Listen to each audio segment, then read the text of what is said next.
ये बात है कुछ दिनों पहले की। मेरे पास एक भाई का ईमेल आया था और उसने जो उस ईमेल में लिखा था ना, वो अभी मैं आपको बताने वाला हूं। और इसे सुनने के बाद आपके सच में रोंगटे खड़े होने वाले हैं। और उसने ये अपनी रियल बातें बताई है जो अभी मैं आपको सुनाने वाला हूं।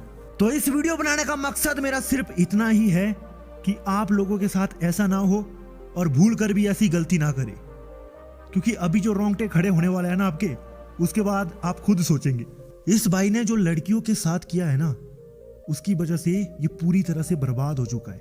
इन्होंने अपना नाम तो गुप्त रखा है, लेकिन ये कहते हैं कि बचपन मेरा बहुत अच्छे से गुजरा, लेकिन जब धीरे धीरे करके मेरी एज बढ़ने लगी तो बॉडी में कुछ चेंजेस आने लगी।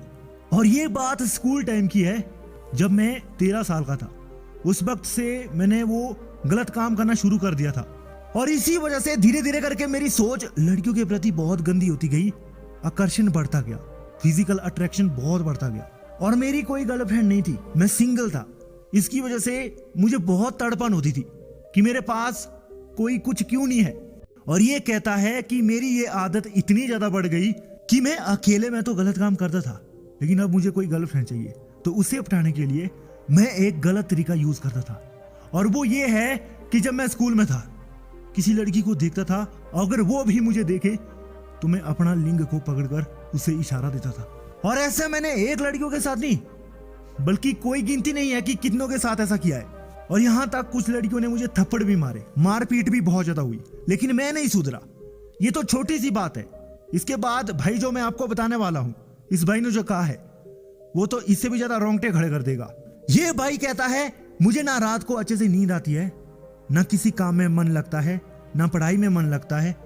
मुझे बस मन लगता है वो गलत काम करने में। जैसे कोई नशे की हालत में है, वैसे मेरी हालत हो चुकी है।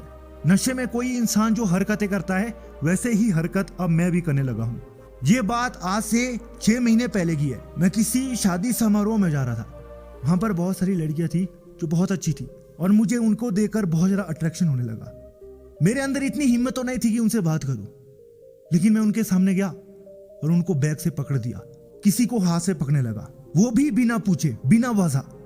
और वहां पर बहुत सारे लोगों ने देखा और मुझे मार मार के मेरी हालत बुरी कर दी। और ये बात मेरे घर वालों तक पहुंच गई, आसपास लोगों तक पहुंच गई, और मेरी जो इमेज है इतनी खराब हो चुकी है कि मुंह दिखाने के लायक भी नहीं बचा हूं। मेरे अंदर सिर्फ आत्महत्या करने के विचार आते हैं, लेकिन मैं मर भी नहीं पाता हूं। मेरे घर वालों का मैं इकलौता हूं, मैं कैसे मर सकता हूं। और ये बात यहीं तक नहीं रुकी, क्योंकि आसपास के लोगों को लगता है मैं पागल हूं, मैं मेंटली हूं। लेकिन मुझे अच्छे से पता है मैं मेंटली नहीं हूं। ये क्यों हो रहा है मेरे साथ वो मुझे पता है। मेरे दोस्तों की अच्छी गर्लफ्रेंड है, उनसे मुझे जलन होती है, और मैं भी बनाना चाहता हूं। हिम्मत तो नहीं है पटाने की, लेकिन मैं गलत तरीका यूज कर देता हूं। इस भाई ने लास्ट में ये बात कही है कि बस भाई आप इसके बारे में वीडियो बनाना प्लीज, ताकि कोई लोग भूलकर ऐसी गलती ना करे और वो बर्बाद हो जाए मेरी तरह से। आज मैं कहीं का नहीं बचा हूं। दोस्तों, अगर आप ध्यान से मेरी वीडियो को देखते हैं ना आज से पहले, तो मैंने आपको ये भी बताया था कि एक लड़की के चक्कर में बहुत बंदे बर्बाद होते हैं। यहां तक मेरा एक करीबी दोस्त है, मेरा सबसे अच्छा दोस्त, वो एक लड़की के चक्कर में 5 लाख कर्ज में डूबा हुआ है।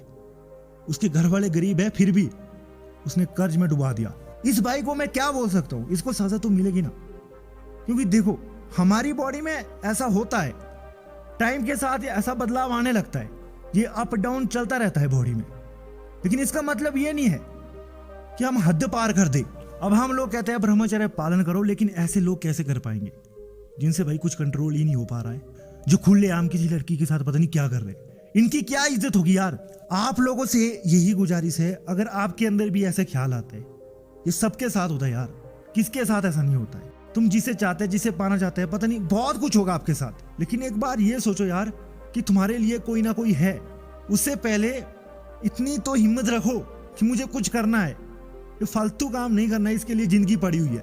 अगर आपके अंदर इस बात को सुनकर थोड़ी भी कुछ हिम्मत आ चुकी है, या थोड़ा भी सही ज्ञान गया है, तो आप भी ऐसी गलती भूल कर मत करना।